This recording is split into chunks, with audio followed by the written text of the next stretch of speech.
What's up, everyone? I think I have finally got this loading 12 gauge slugs by hand with no press down that I can actually go through it. So you got your 422 grain butt out BPI HE slugs, everything here except for this hydrogen I got off Ballistic Products webpage, an excellent webpage. So you got the slugs. You got your X12X gas checks with the cork wide filler to go between the gas checks, underneath the slug on the powder. Of course, you got your Cheddite 2.75 inch, 2 3/4 inch pre-primed 12 gauge shells with no skiv on the holes. And you have your overshot cards.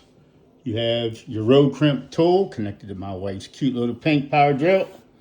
And you have some lubrication to put on the mouth of the shell so that when you heat it up to melt it down and roll it, it slides right. So first thing we're going to do, of course, is charge the shells using my FX120i scale with 32 grains of long shot powder. And then we're going to put one gas check in. We'll put one cork on top of it. And then we'll put another gas check in. And then we'll slide the slug in on top. And then we'll put the overshot card on top of that. And then we'll roll crimp it down. And let's see how it goes. All right.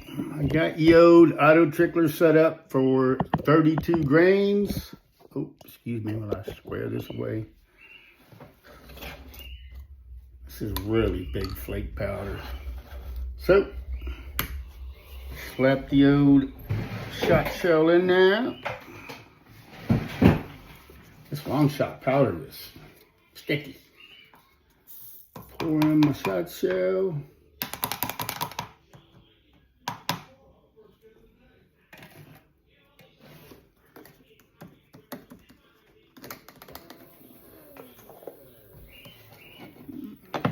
Down a little bit. One.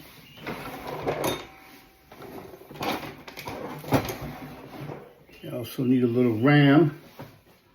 A cork. Another one of these. Another gas check. Put it in nice and secure. Take EO'd slug. Put it on top. Slap an overshot card on there. Put a little grease around the edge of the rim of the case.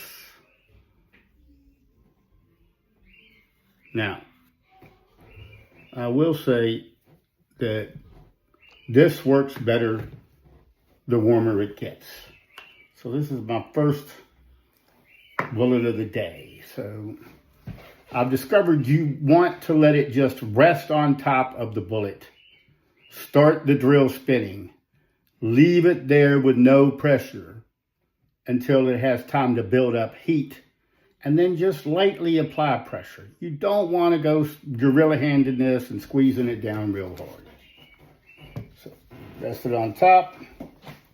Start it relatively slow. I'm not putting any downward pressure on it. I'm just holding it in place. Letting that road crimper warm up. And I'll start increasing the speed. Still not putting hardly any pressure on it at all. A little bit, but not much. Let the weight of the drill do the work. And then I'll pick it up to speed when I think I've had it on there long enough. And now you can put a little bit more pressure down on it. Doesn't take a lot, because once it starts melting, it'll do the job itself. Oh, that one doesn't look quite done.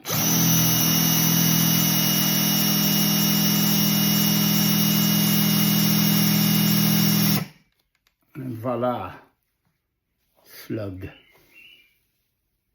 Okay, I have got a grand total of 22 3/4 inch 12 gauge slug rounds loaded. I've done 25 total in my life. The biggest lesson learned is drill speed. You don't have to crank it all the way up. Somewhere around right there, 900 RPM, I guess, 7 or 900, produces a better row crimp than going all max speed. After I do like 3 or 4 with the drill, it heats up, and then it does a better row crimp.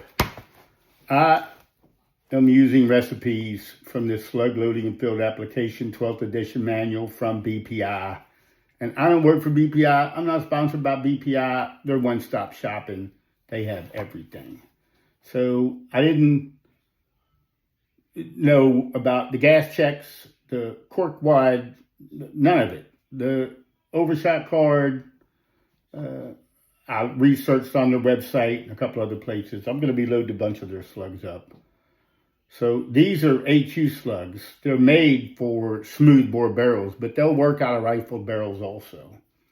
The next one I'm going to do is an LBC Sabot slug. And Sabot slugs are made for slug barrels, rifled slug barrels. And just tomorrow, I am ordering my wife a Savage 212 Harvester Wilderness, the latest Savage 212 12-gauge shotgun for her deer season endeavors. So that is all.